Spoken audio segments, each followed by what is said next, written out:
Hello, welcome to Creativity Boost podcast. Today, it's a pleasure to have on the show a veteran as far as the business, corporate, and entrepreneurial world is concerned. She goes by the name Stephanie Warlick. There's so much to say about her, and so I'll leave that to her to help us get to know her better. But we're going to be talking about something really compelling that we have tagged how to foster an entrepreneurial spirit in the corporate world of business. I believe that you're going to find lots of value in our conversation today. And so on that note, I'm going to bring her on to say hi. Hi Stephanie, how you doing? Hello, how are you? I'm great. Thanks for having me. Yeah, it's an absolute pleasure to have you today. Do you want to tell us a bit about yourself as we get this started? Sure, I'm a small business consultant. I recently started the business about a year ago after 30 years of being in the workforce in a diverse set of business areas. I love running small businesses and coaching individuals how to be successful in the corporate space. Wow. Now, there's something that really captivated me when I met you, and it was the title of your upcoming book, The Owner's Mindset, talking Yeah, about how to foster an entrepreneurial spirit at every level. Wow, that's a very big that's a big and bold statement. And that's yeah. what jumped at me when I met you. Now, do you want to tell us about what inspired you for that book? I know the book is in the works, but do you want to just Mhm. tell us a brief about what inspired you about the book and why you chose to pick that topic, fostering entrepreneurial spirit? What's the benefit of that? Can we start off with that? Sure. The benefit is for individuals. So, to foster an entrepreneurial spirit, what sparked it was my coaching in what I call the stand in the gap method. And that is the methodology that I used in the corporate world when I haven't worked for myself. And I have spent a lot of time contemplating how did I come up with this work ethic or this style of behavior that has caused me to be successful, to get the raises and the promotions and the top performance appraisals that I got? And how do I teach my peers or those that I coach to embody those characteristics? And so that's what I call the entrepreneurial spirit, because so what I came back down to was that it was my experience as a small business owner that taught me how to do certain things, how to think like an owner, so that I could help the corporate space that I'm in even more successful. Wow, that's really, really interesting. Now, do you want to, I know you said a bit about the entrepreneurial spirit, but I think we need to unpack it a little bit more. What Sure. is the entrepreneurial spirit exactly, at least from your perspective? There are at least three things that I've unpacked as the entrepreneurial spirit. I'm actively interviewing because I'm still defining what I have inside me is hard almost to put to words because it's just the way I behave every day. So, what I've been doing is interviewing other business owners to really get the words that they see as to who are the people that excel in the workplace and can I teach those skills? My premise is that I can teach the skills that someone needs to be successful. But the three things that I've definitely identified are creativity, the ability to overcome risk or be risk adverse, and the ability to stand in the gap. And again, staying in the gap for me is to taking on responsibilities that maybe aren't my job. They are things that I might be fearful of. They are things that I don't have knowledge in, but I'm willing to jump in and take those things, take them head on and solve that problem, becoming a problem and a solution provider for the organization. Wow, that's really interesting. You mentioned creativity. You mentioned what are the two others? Can you say it again? Yep. Stand in the gap. That is taking on things that are not necessarily in your immediate wheelhouse, whether Yeah. it's from a skill set or job or swim lane. And then the third one is the ability to take risk and mitigate risk and identify risk. Wow. So for those listening to us, creativity, the ability to stand in the gap, and the ability to identify risk. These three things are major components in fostering the entrepreneurial spirit. And that, Yeah. in my own estimation, is phenomenal. Yeah. So what are the challenges that you faced in the corporate world trying to, foster this kind of attitude, this entrepreneurial spirit? Because one thing I know for sure is that in the corporate world of business, there are lots of challenges. There are lots of bureaucratic bottlenecks that could hamper, these kinds of attitudes. So, what do you have to say about the challenges you faced since you started championing this ideology? Yeah, that's a great question. There definitely are some bureaucratic bottlenecks, and although I really am traditionally a rule follower, sometimes I guess you need to go outside of what is the expected norm, and that plays out like this. A lot of people might say, that's not my job. Stay in your swim lane. That's my responsibility. Well, when I identify something that is a gap that no one's doing, it needs to be performed, or I'll give you a better analogy. When you're walking down the hall, if you see a piece of garbage, are you the person that picks it up and throws it away because it's not supposed to be there and that's in the best interest of the company? Or are you the Hmm. person that walks by it and says, that's not my piece of garbage? Hmm. So sometimes people don't want you to pick up the garbage and stand in a space that's not really your job and they feel threatened. So, and maybe in more traditional governmental jobs, that's not your job and you can't do another job. But I always go with the owner mindset, and the owner mindset is what's in the best interest of the company. And if it's in the best interest of the company, then I'm going to do it and maybe ask for forgiveness afterward if somebody doesn't like it. All right. So now let's talk about creativity, because the theme of this show obviously is creativity boost, and the general idea is to help people who have gifts, skills, talents, experiences, knowledge, expertise go from idea to tangible and profitable creations, go from creation to cash flow.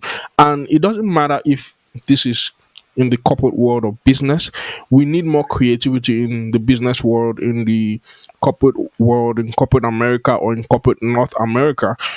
So, talking about creativity, what would you say is your definition of creativity as it intersects with the corporate world of business?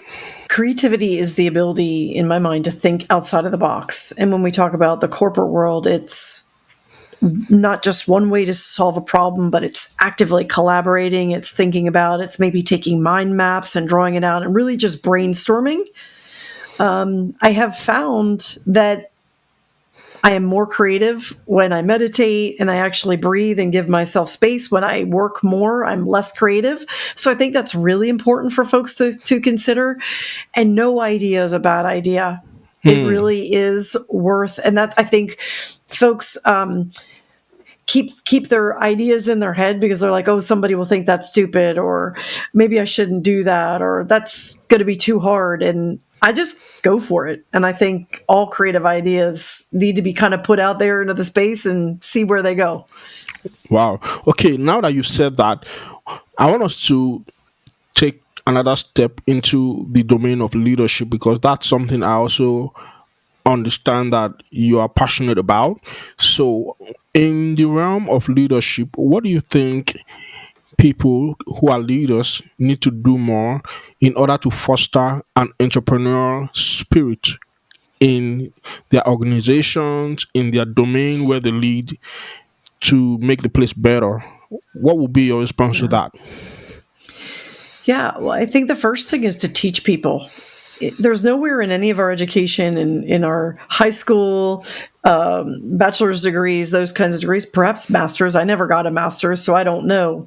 But no one teaches you how to be creative. No Hmm. one teaches you how to think outside of the box or says, hey, you have a white canvas here, just clean slate, just throw ideas at the board and let me hear all your ideas. We don't really teach people how to do that. And much of our younger generation is expected to be told exactly what they're supposed to do to accomplish A, B, and C. Hmm. And I think not only we need to start with, I'm not telling you exactly what you want to do. I want you to figure it out and I want to hear your perspective, because the diversity of perspectives that we get is what makes all of the great ideas come to fruition. Okay, now let's talk about collaboration.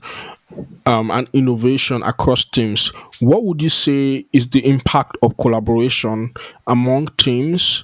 And do you feel that has a place in this whole entrepreneurial spirit discussion? Let me think about that for 1 second. Of course, collaboration is always good.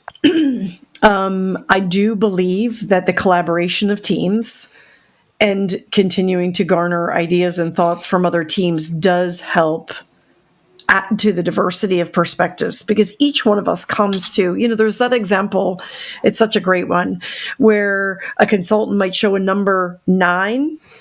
It looks like a number 9 to some people or a number 6 to other people. And it depends on which side of the room you're standing on. Hmm. So I really think if we can keep that perspective thought in mind, that it just depends, and each department and departments within an organization, as they collaborate, they each have a different perspective. One of my mentors many years ago to me said, Steph, every story has more than 2 sides, is multiple sides, and you have to look at it from all angles to come up with the best solution. Absolutely. As a matter of fact, I've come to discover that nothing in life has just one side. There's no piece of paper that has just one side.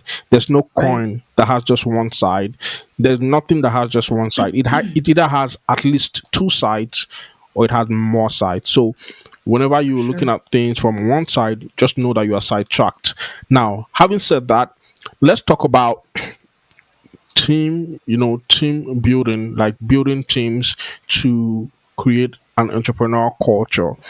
What do you think can be done? I know you mentioned something about teaching before, but what more can be done on the team level, and aside from collaboration, what more can be done to create that ownership culture on a team level? Because you gave an analogy of how that one way to describe that spirit we're talking about is when you see a garbage on the floor, are you going to pick it up because it's not your garbage, or regardless of the fact that it's not your garbage, or you're going to walk past it and say it's not my garbage? So how do we foster an ownership mentality in a team structure, in an organizational setting?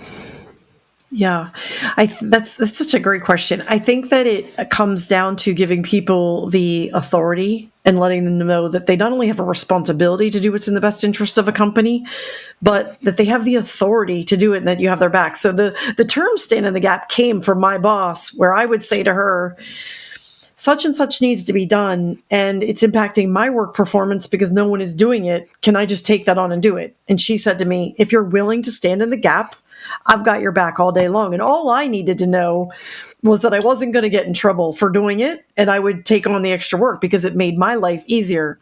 So I think allowing folks that freedom to have that entrepreneurial mindset of, I'm a part of this, and I'm a part of this, and the success of the organization and this project leads to this goal, and this objective means better for me and better for the company. So I think, again, fostering that idea within individuals that we all own the positive outcomes or the negative outcomes, and letting them drive toward actions that feed that successful outcome is the entrepreneurial spirit. Wow. Okay. And that is really fundamental. You made mention of having a boss who had your back.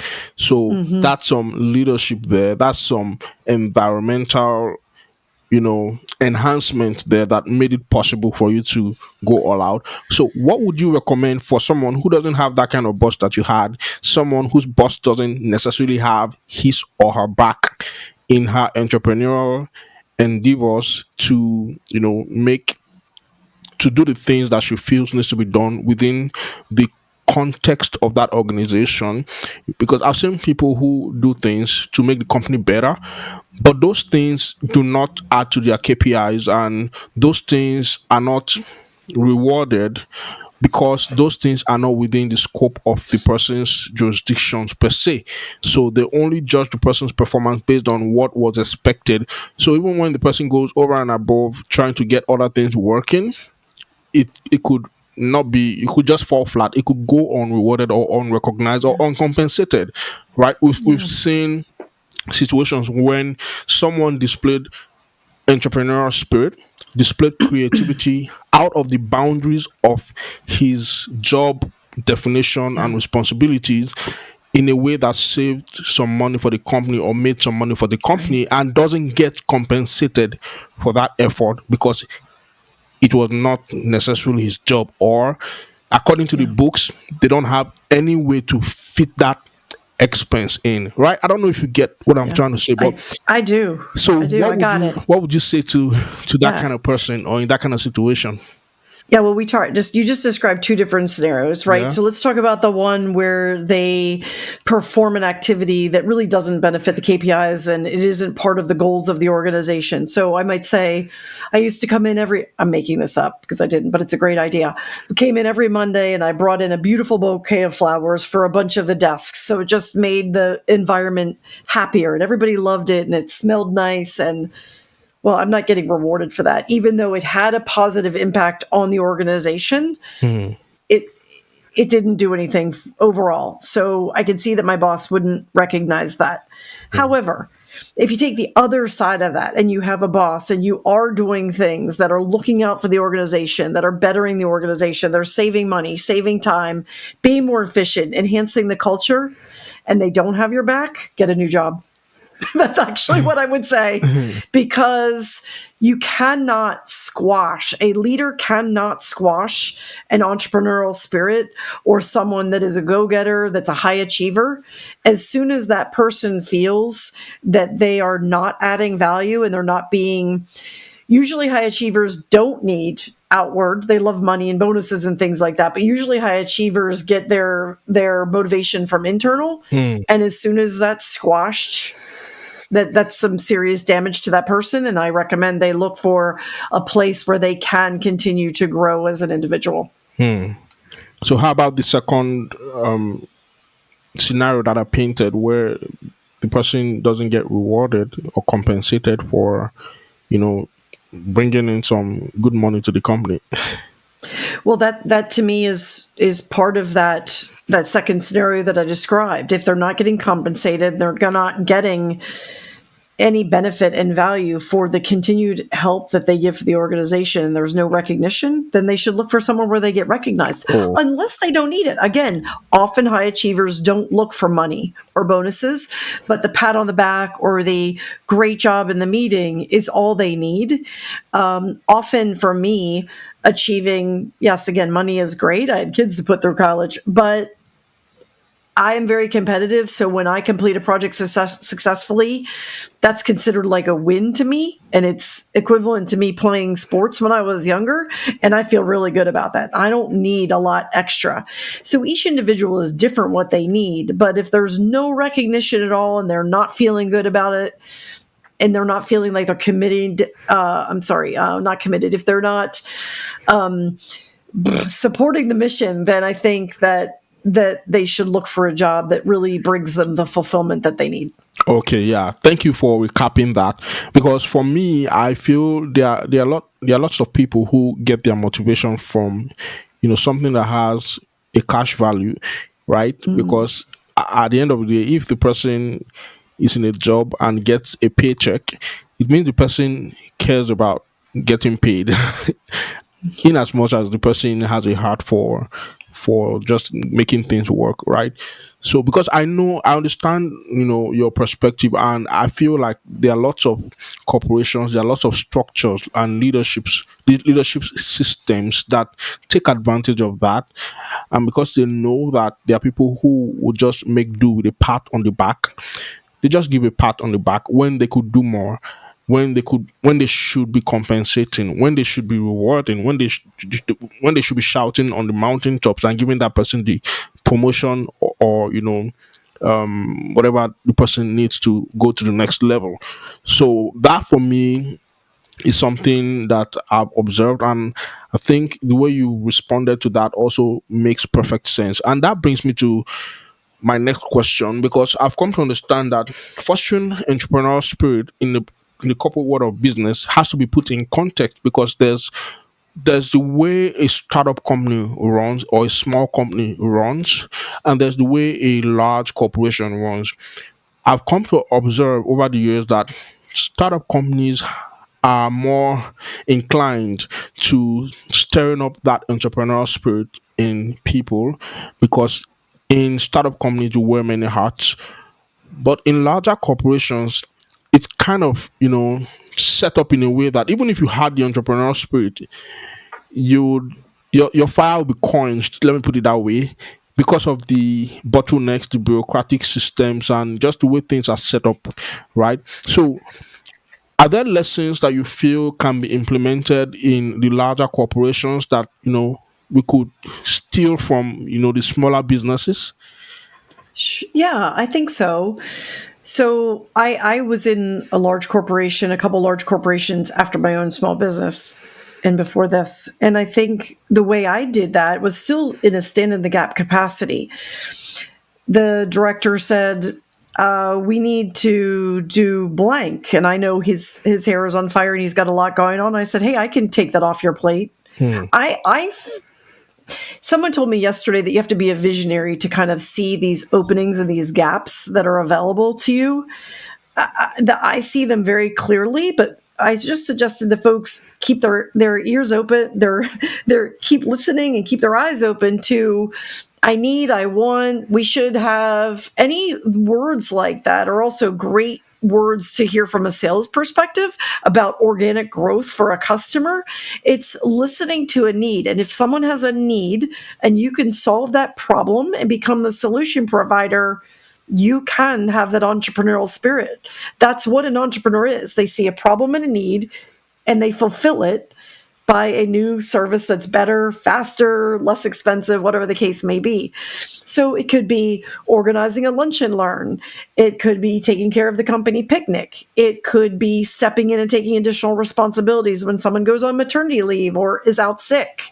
There's a variety of ways to do that. And here's the benefit. I want to go back to something that you said. My benefit that I'm going to say now is that you learn as an individual. You gain new skills and experience. Hmm. And I think that's a really important thing to keep in mind, because as a business owner, I'll dispute what you said that somebody does something extra, they should just get paid. I have never had a job where I immediately got paid. I might have gotten a small spot bonus, but Hmm. usually someone performs extra work for a period of time and then they would get a bonus or raise at the end of the year. Yeah. It's not an immediate gratification thing. And honestly, as a business owner, I never rewarded people like that. I would very clearly say to people, this is your job, and I expect you to do it well. If you go over and above that, that's extra. And Yeah. you should get more compensation and bonus. I'm not paying you extra for doing the job that I hired you for, that I give you a Absolutely. great salary and benefits for. Yeah. And a lot of people think that just because they do a great job at the bare minimum level of expectations that are on their job description, they should get a bonus. No, no, no. I don't agree with that at all. That's not the entrepreneurial spirit we're talking about. I wasn't necessarily saying they should get an immediate bonus or compensation, because I understand how these things work. I understand how these Yeah. organizations work. I was saying, if at the end of that year, the person has hopes and expectations that, oh, having done this and this and this, I think I should be in a good position for a good bump or something compensationary, and then get a pat Yeah. on the back, say, you know what, you did well. We really appreciate your work. We appreciate all the value you brought on. We appreciate this. You know what, just keep doing what you're doing, and we'll see how it goes in the next year, right? Because sometimes one good turn deserves another. Yes. So, what would you say we should look out for as indicators of you know growing in the entrepreneurial spirit as an individual? What would you say are the indicators? So if you were talking to someone out there and the person wants to become more entrepreneurial, what would you recommend for the person? What KPIs or what indicators would you say the person should work on? Well, besides joining my Stand in the Gap coaching method, coaching program where I teach it, I think the first thing to do is to start taking some risk, some calculated risk. I'm not saying go do something crazy, but we need to stretch ourselves beyond what we think we can do. And evaluate the pros and cons, perform a SWOT analysis, whatever the case may be, to really start stretching ourselves. And that is, to me, the number one thing that folks need to do. Put their fears beside them and just take action. Wow, thank you so much. Would you like to tell us something about what you would like to tell yourself? You said you have about 40 years in the corporate world, 40 years or 30 years of experience in the corporate world. So, 30, please, okay, not 30. 40. All right. Yes. Thank you for putting that straight. Jeez, I'm going to talk to my hairdresser.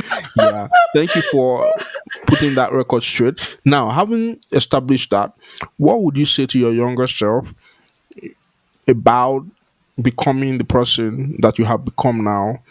What would you say to your younger self to become that person faster?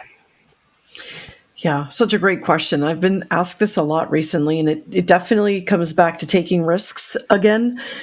I let my fears and the fears of other people around me, supporters of mine, but that are very risk averse, I let them be louder than my dreams. Hmm. And I really wanted to fly when I was younger. And I don't mean fly a plane because I'm afraid of heights, but I mean, I wanted to do this and I wanted to do that and I wanted to travel and I wanted to manufacture this. And there was advice to just get a job, go to school, get a nice salary, and do one thing, frankly. And I'm not a do one thing person. Hmm. Maybe it's a little bit because I'm ADHD, but I like to try different things, and trying those different things really, I was able to do it later in life, but really helped me get back to what do I love to do? What brings me joy? What fills me up? What do I love doing? Because we work a lot. And so I really encourage folks to look at what they love doing and what they're good at. I had one client who had some learning disabilities, was struggling in work and school.